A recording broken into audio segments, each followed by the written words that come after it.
and gentlemen, we've seen a lot of BlizzCons, but this year is already stacking up to be unlike anything we have seen before. We've gotten our first look at quite a few things, but we are about to get to do something else for the first time on this stage. For the first time ever at BlizzCon, we are going to crown an MDI champion. They have been working so hard to even make it to the stage this year, and I could not be more excited to host the entire event. My name is Rich, and I am joined on the desk by the folks who are going to break everything down throughout the day. We got Teddles, Zyronic, and Jack, and we got to talk about the stakes before we dive into anything else. $330,000 in prizing on the line. King Share gonna go to whoever is able to win up on that main stage over $140,000. Now let's actually talk about how they got here, Zyronic. It's been a grueling year. Yeah, I mean, when you're looking at the teams that have made it to BlizzCon, they've been so dominant all year long. When you look at the Western region, the teams I'm looking at are both Mythic teams. They've been so dominant. They've won 5 out of the 7 cups we've even had. And over in the Eastern region, Buff War and Rogue, they've been on an absolute tear the second half of the season. That's what I'm looking at. And now we also need to look at one more thing. That's what's already happened at BlizzCon. These teams have already fought through quite a few matchups, and that's going to set up our bracket for today. And let's actually dive in, Jack. Yeah, on to this one. We've been seeing some very awesome games here. Method NA taking down a Team D to be able to progress. And in general, they have been doing very well. They even took on their arch nemesis, Zyronic, you mentioned it before, with Method EU, and were able to move on into that upper bracket. I feel like in this Team D game, Method NA really showed that they had practiced and taken the 2 weeks that they had to be able to prepare, and they looked really, really clean in a lot of the dungeons that they were doing. And let's look at the next matchup. This one's going to be Games Revolted against Abracadabra. Now, we keep talking about Games Revolted being that X Factor's ironic. Yeah, Games Revolted, unfortunately, they weren't able to take one of their players to BlizzCon with them, but they have a great substitute. They picked up Trill, and he's definitely turned this team around. They looked fantastic in their matches, although they did end up going down in Game 3, unfortunately. They're a team to be reckoned with this tournament. And they're one that we're going to have to keep on our mind because we're going to be checking in with them first when we actually jump onto the main stage for our first matchup of the day. But the next match we want to talk about is the showdown of the Method squads. Constantly seeing these guys battling it out. Method EU, Method NA, that was the story we always told for any of those weekend cups, on any online cups. And in this one, Motherload was the absolute decisive game. I think it's interesting how confident both of these teams are coming into this matchup. We talked to both teams a little bit, and it seems like both of them are prepared to win the whole entire thing. And we're going to keep that in mind, but we got one more matchup to peek in with. Abra versus Buff Wars. Ironic, what happened here? Well, it was another great 3-game series. Abra's had all of these all tournament long. They're a fantastic team, but sometimes they just kind of don't get it done. But Buff War Nerf looked fantastic. Yeah, even though Abra was able to take it, Buff War Nerf Rogue kind of showed up, and they played a little bit greater than expectations for at least us on the desk, and it honestly looks like we're going to have a great set of matches coming in on the day. Yeah, and now we can actually take a look at what those matchups are going to be. We got everything out of the way with what already happened. That sets up our bracket, and as you can see, that first matchup is going to be Method NA. So the first matchup of the day, sorry, I'm getting ahead of myself. I'm so excited to actually jump into the action. This is the last look at everything that happened off broadcast. Then we're going to be jumping into what will happen today to kick things off. This is the bracket. This is where the chips have fallen. And Jack, I think one of the reasons this is so exciting, and I'm all juiced up, revved up, ready to go, is because it is nonstop elimination series. The only series that isn't going to be an elimination is that upper final. That's going to guarantee those teams a spot in the top 3. It's amazing to see how Method NA and Abracadabra are the ones sitting in that upper final. As you mentioned, they're a game away from the grand finals, and these are the two teams who have done very well consistently. Second, third place very confidently. Method NA did win that Australia LAN as well, but it's very surprising not to see Method EU in that slot. Yeah, I mean, Method EU is actually playing against a great team in the very first round, Games Revolted. We were calling them the X Factor.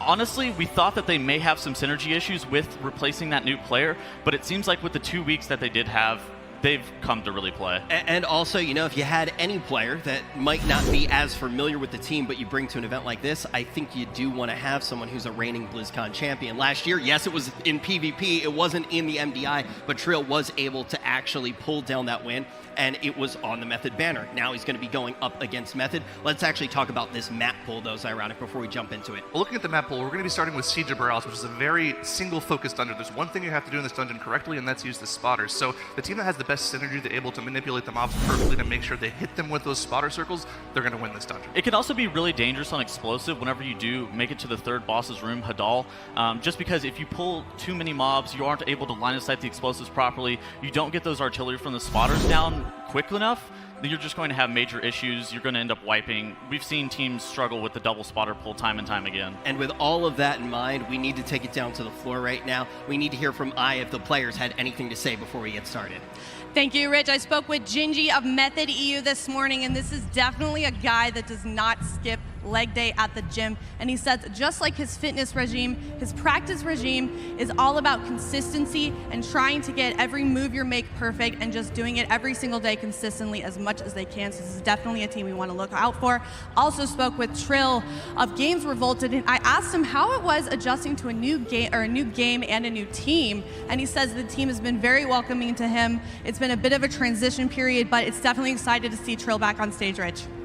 Yeah, definitely excited to see him here and see what he's going to be able to do. But I want to jump back to Gingy for a second. I actually bumped into him before the show was even getting started, before the opening ceremony. And one of the big things that he had to say was just, although they find themselves in this matchup, the real thing that he thinks they have going for them is the fact that they get to be up on the stage so much. They're going to get very accustomed to the stage. They're going to have a lot of games to play today if they want to take down the whole thing. Yeah, and with 4 of the 5 players rating in Method, they're incredibly used to that kind of competitive requirement, the stress that's going to be on top of them for that one. And based off of how well they played for the regular season, they need to feel very confident looking at this matchup. Yeah, I think that when we do look at this Method lineup, they're going to feel confident on the stage. You bring up some of the stuff that they do throughout the year, whether it is going to be in those races. That's crucial to actually have the confidence. But with that all in our minds, we are ready to kick off the entire show. The first map is about to get started. We want to know what you think as well. If you're at home, you can vote in the chat and let us know who you think's going to take it. But with that, let's jump in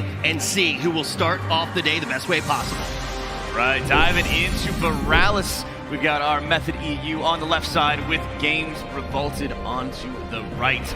We've seen this composition coming out day in and day out of our Western teams in particular.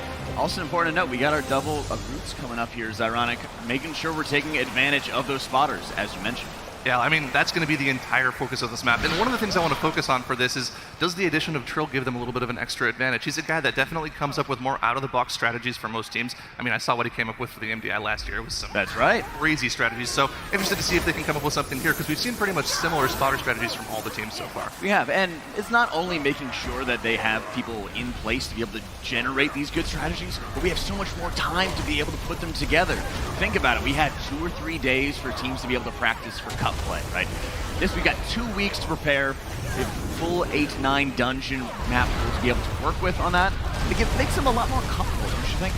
Oh, for sure. And I mean, right off the bat, we're already seeing something completely different from what we saw in the Cup Series. They're actually pulling the first Tides pack outside of the boss room into both packs inside the boss room. So this is about double the size of the pull that we normally see in the Cup play from a couple months ago. So I'm not surprised to see this. These teams have had 2 weeks to, you know, make their strats even better than they were in the Cups. Yeah, I really love seeing Method EU running behind the stables here as they're in the first boss's room. Line of sighting everything. They have to watch out for that Tides Emissary with Beguiling, as it's going to allow all those mobs to free cast. Any surrounding mobs will not be susceptible to crowd control, so it was a lot of damage for Xaylia to heal up. And a little bit of a difference here, of course, Method EU was able to finish the Trash Pack first, but they did commit their Bloodlust to that, so they do have that on cooldown.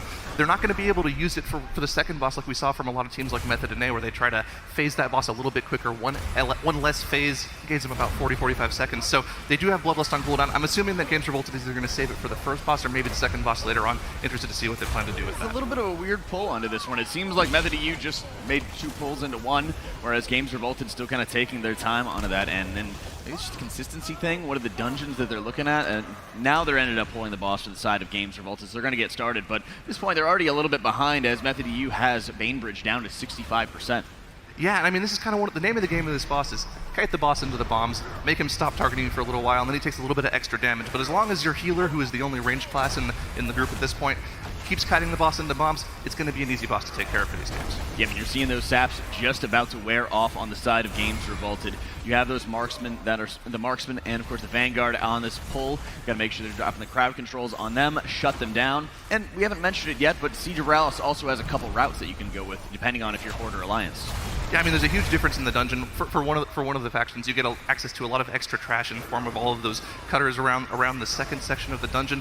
I believe both of our teams are also playing Horde, so this is what we normally see from a lot of teams here for that extra trash percentage. It just helps you out throughout the entire dungeon. That's right, and you don't have to deal with a couple more deadly mobs as well. They have some of the bomber mobs, the Alliance side, and there's also a little bit more RP. There's a little bit more build-up as you're trying to be able to get through some of the barriers that get busted down after the third boss. Yep, and I mean, really, all of this stuff at the start of the dungeon, I would assume these teams have practiced these dungeons enough to where they have most of the strategy down. It's going to come down to that spotter RNG, whether or not you can get the spotter targets on the right players. That spotted artillery is going to make the winner of this dungeon. So just want to see the strategy here, see if there's anything new. I remember at the end of the Cups in the second half of the season, what we saw from a lot of teams was this massive double spotter pull where they ran through the entire second half of the dungeon, tried to get rid of 30 or 40% at the same time, and we saw a really low success rate on that. It was a very mixed bag. It didn't work out for a lot of them. So with this 2 weeks of practice, we're going to see if they're going to be able to pull that off. Yeah, and we've seen it a couple times as well with a lot of the stress of back-to-back-to-back matches in so many cases where people are forgetting crucial talents. They're messing up a little bit in their routing, and they're not getting quite enough percentage, having to go back for more. So when we're on the BlizzCon stage, it's the first round, and these guys are facing elimination. They got to be able to perfect it.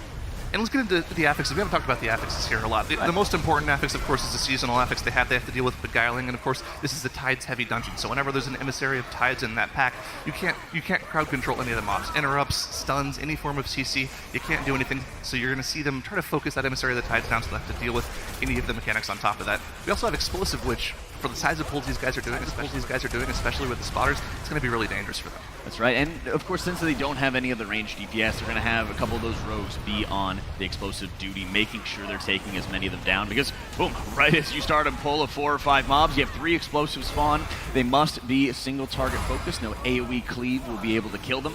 It's important that they just have that focus and have the people around them make sure they're doing their jobs, because one explosive is just going to deal about half your HP. And of course, on the side of Method EU, we have the first of those spotters in the dungeon. You see that targeted mark on top of Zalia right now.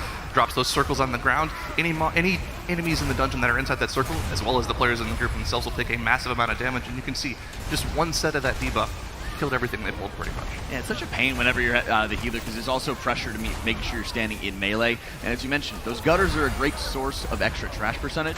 They also can deal some very nasty dots if you're standing too close. Oh, I mean, I've personally stuff at them, got hit in the back, and I instantly had to hit the release button and run back. It's not great, but they did it fantastically there, and I'm assuming they're going to keep going. This is something new, though. We usually see teams completely skip this pack here because they go with that large spotter strategy at the end of the dungeon. So this is something we don't normally see. This is another Tides pack. It's a dangerous one to deal with. There's a commander in there as well that has a lot of health. This just is something we don't normally see teams deal with. You're right, and be able to start looking at how they grow. And while, of course, you're tuning in, you guys are checking out both teams at once, be sure to check out the squad stream feature with Twitch. Should just be a little sidebar up at the top. Be able to jump in between each team, focus them, and see exactly what they're doing at will. And yeah, that's a fantastic way to see just the full screen of your favorite team. Of course, right now, Method EU is about 1 trash pack ahead in terms of percentage. They're 11% ahead, but like we mentioned, Games Revolted decided to completely skip that pack we were talking about at the start of the bridge. So in terms of where they are in the dungeon, they're about at the exact same point. But they're going with similar strategy here. It took a little while for Games Revolted to pull the trash into the boss. But this is the second spotter of the dungeon. They're pulling the trash into the boss. They're going to let the spotter deal with the trash while they deal with boss damage. Yep, it's important to watch out, and important to note, even though there is about that 10-12% difference in terms of trash, it really starts coming down to that spotter. They're going to be able to have a more aggressive pull on the side of Games Revolted. They should be, at least to be able to start catching up onto that end. We've seen a lot of big runs from these teams going all the way into Hadal Alley with that spotter. So you're going to start seeing it just off to the side, but it's interesting on the side of Method EU. They haven't pulled any of those Marauders in the periphery. Yeah, and I mean, that's something typically that you would kill with a spotter, but I believe they don't actually have any trash count, so it makes sense for them to completely skip them and leave them there for the entire time. It's just a little less headache for them to deal with. Now, of course, the thing to mention with this boss, Red Captain Lockwood, it's a very phased boss. Every single time that yellow energy bar below the boss health gets to 100%, she becomes untargetable, jumps on the ship, and you go into another transition phase. And of course, the transition phases are the deadliest part of the fight. Here's what they're doing. They want to make sure they're taking advantage of keep your wits about you, so they're having that extra target coming in every time for our double outlaw rogues. Buffs up their single target, now then taunts another Marauder, brings it in. We got the spotters at very low HP around there. They want to make sure they keep it that way. And then they got one more Marauder waiting in the wings. They want to keep on buffing up that damage. I love seeing this Ring of Peace. Whenever she's bouncing around like that, she cannot disengage back to the ship. They're just taking a little bit of extra time. That's what you love to see out of these guys. They got 4% bustle from that. That's right. She goes up at 48%. That's pretty good. 44-0 is actually completely possible on this boss, even though it's tyrannical. It could be really low. He does drop really low, and Trill does go down, so they use their first and only battle res available at the moment. They got about a minute or two before they'll be able to get another one. And when you're on a boss that's so single target focused, we're in tyrannical as well, so 40% more HP onto these. Just this annoying wall that they have to be able to get through. I'm just looking at the damage that Genji's putting out right now. You know he's rolled a couple 5-buffs on this boss. He's doing so much damage on the rogue, and of course, Outlaw does have a little bit of RNG with their roll the bones mechanic, but usually it kind of averages out over the course of the dungeon. But man, he's really pumping out some single target damage right now. That's right, and you're checking it out right now. And these guys pull the bosses around the same time, so it seems like they're not too terribly far off. But I wonder if they're going to be able to make it before she disengages. We got about 10% left. She's about 70% energy or so. Looks like they'll be able to take it down, but I think Games Revolted, they just got her back. Okay, so they should both be good. They shouldn't get one more phase. I mean, that's a pretty big advantage for Method EU. They just phase the boss one phase faster than Games Revolted did. That's like we said, it's about a 40 or 45 second difference in addition to the extra HP you have to deal with on the boss. So they're just going through this dungeon a lot faster than other teams. You know, I was talking with the Method EU players before, and they're kind of psyching themselves up. I feel like the only time Method EU really loses is when they make the mistakes. Yeah, we've seen that a number of times where there's some inconsistencies here or there that'll be kind of a pain for them. But in general, they're able to play their own game, execute to perfection, and we even saw them putting up some very big wins when they were playing non-meta classes because their routes were so strong, because their execution was so strong. And let's see how they do onto this one as we enter Hadal Alley. And this is one of the big two pulls in the dungeon. They've run through, like we mentioned, that entire area after the second boss, pulling a large amount of trash here. They need to make sure they stack everything up, use the Ring of Peace and CC properly here, make sure they're dealing with all of those explosives. They only have melee characters, so that Demolisher is going to provide a lot of area of denial, so they have to make sure that they get the circle on top of all the trash, and they also deal with all the explosives. That's right, and they'll definitely be taking advantage of the acrobatic strikes from those outlaw rogues, getting a little bit more melee reach. Probably see on the side of Gingy, he just puts one of the Deadeye shots into any of the explosives, making sure they kill it very quickly. We've seen a couple times where they're not getting quite that level of crit since the explosive orb does scale with the rest of the dungeon level. But if they don't have the crit onto their pistol shot, then they're going to require one more hit, or they have to jump into it, maybe burn cloak. Oh, I love this strategy. Mira's pulling the Emissary of the Tides away from the trash pack so they don't have to deal with any of the CC not being able to be dealt, and then he paralyzes it out there, and they root it just for good measure. This is a fantastic strategy. Just Mira's showing something that monks can do. They can taunt the mob away. Fantastic. And of course, once again, more spotter things, just making sure they place those circles on top of the group.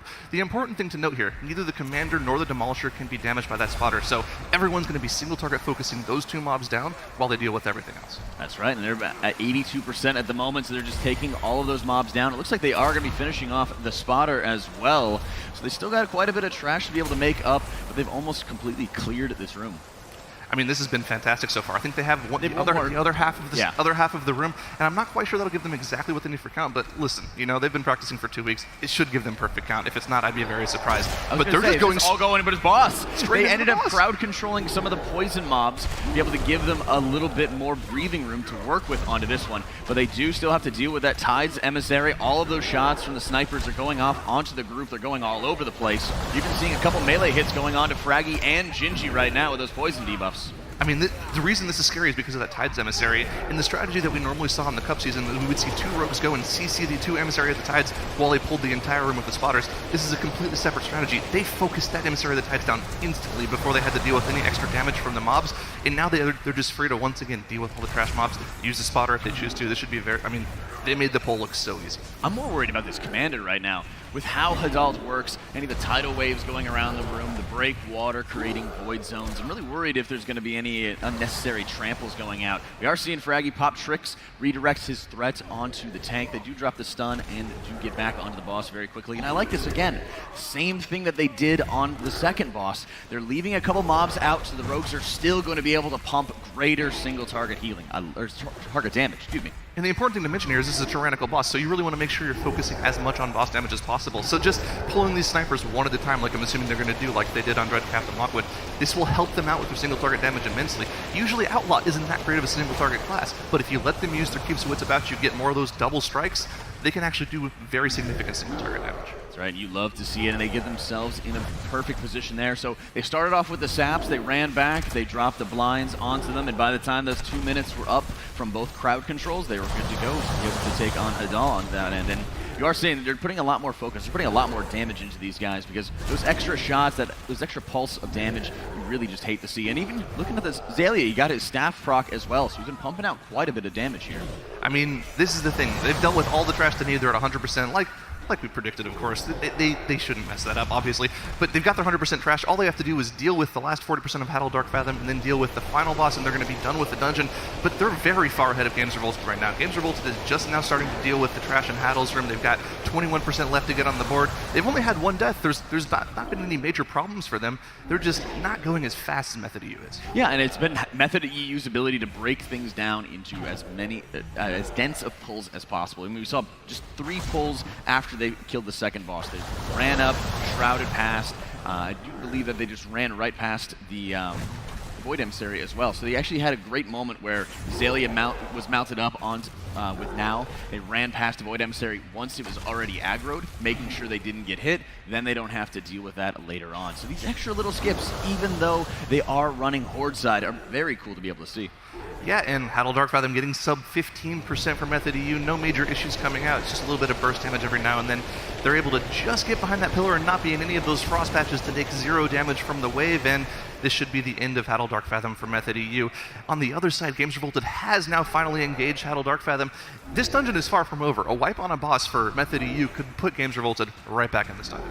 That's right, and Vic Goth, the last boss of this dungeon, is an absolute pain, and it's quite a long boss as well. It's one of the longer bosses we've seen on an 18, on Tyrannical. It is quite deadly as well.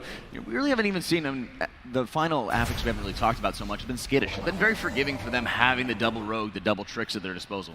I mean, yeah, the tricks of the trade definitely makes Skittish not that big of an issue, not to mention the spotter dealing most of your damage throughout the dungeon for you. Skittish is, I want to almost say, a non-affix here. Now, of course, you forget to hit tricks of the trade, one of these pulls, your rogue could go down, that could be a problem for your team, but man, Method EU, 0 deaths going into the final boss of the dungeon. This has been an absolute perfect dungeon from them so far.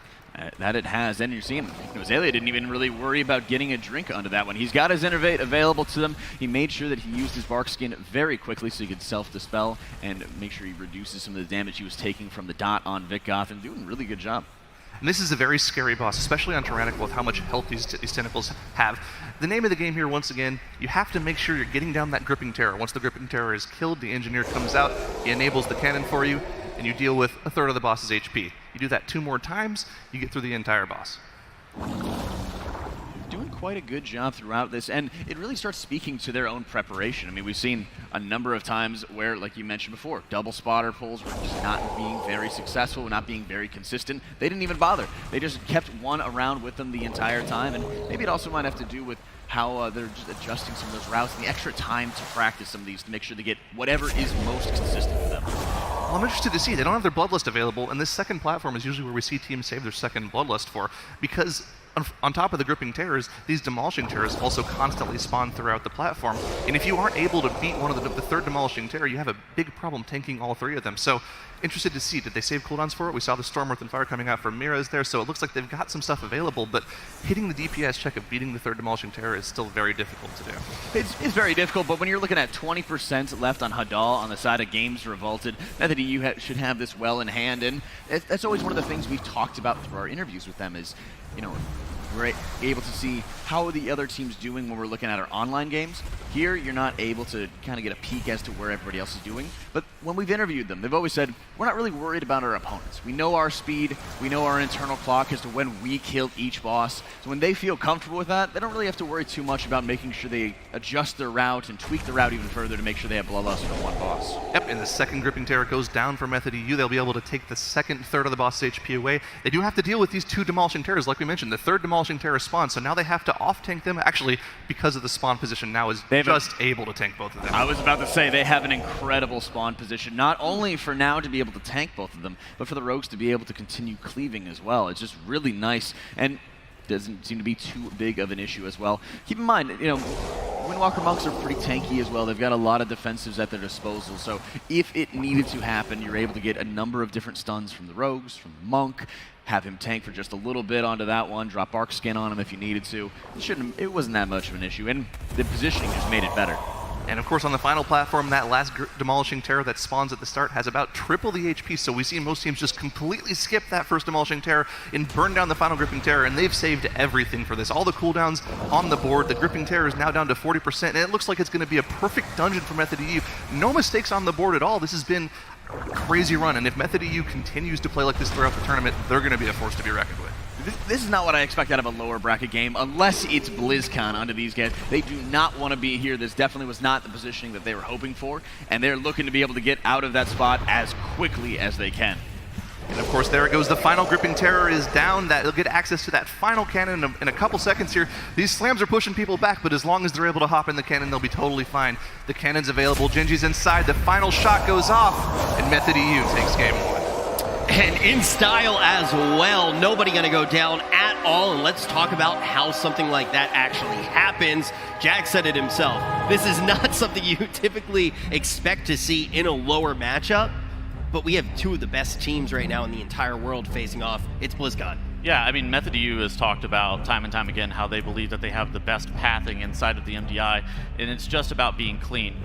That was definitely shown here with them having nearly a perfect run overall. Yeah, and before we take a look at everything that you kind of pulled out to show off how that pathing actually looked, you have to think about how do you beat someone with pathing so good? Yeah, so it started off with just an enormous pull at the very beginning of the instance from Method EU, and that put them in a pretty early lead. They had about a 15% trash advantage, while both teams ended up killing Dread Captain Lockwood at the same time.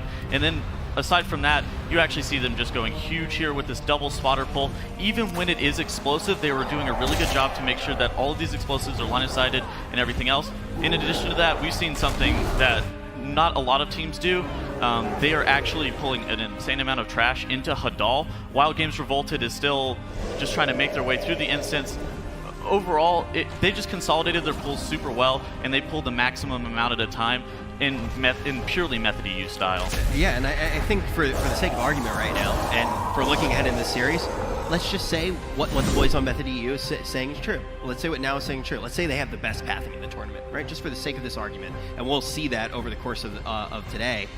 But how do you beat a team like that, especially when you are a team like Games Revolted? Do you have to do something really crazy to be able to beat pathing like that? I mean, you have to come up with the pulls that they're already doing. You have to beat their pulls. I remember one of the big points that JB was making, this was earlier in the year, whenever you're practicing for the MDI, you have to look at your pull and say, are we really happy with this pull?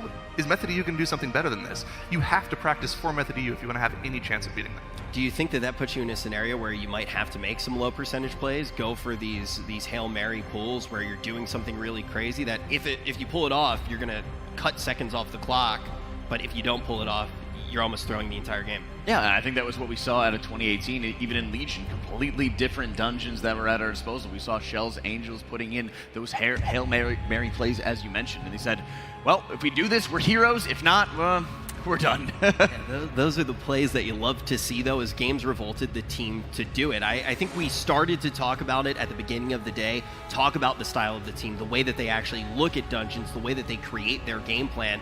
Do you think we might see anything crazy later in this series? I mean, with the next map being Shrine of the Storm with Raging and Necrotic, I think there is a decent chance, just because of how dangerous Raging and Necrotic can be inside of Shrine of the Storm, with the attendance at the very beginning, with the teams playing Protection Warrior, there is a chance that some tanks go down. It's very dangerous at the very beginning. Well, it's also important to mention that we saw Games Revolted play Shrine of the Storm yesterday. They had a perfect dungeon, 0 deaths. It was like an 1845 time. And I was talking to Ryan about this yesterday. I was talking to Now about this yesterday, and he's like, oh, that's pretty good. We have a 1730. So, I mean, this is going to be a fantastic game if they're able to have it, both teams are able to have a clean run. And I feel like when you do look on the side of Games Revolted, too, when we think about yesterday, what a tough like they have so many tough series to actually go through with their first matchup that they actually did see when it was off broadcast, and now with a team that has such incredible pathing. The question is, are they going to be able to pull anything off? Are we going to see Method take this 2-0? We're going to find out after this.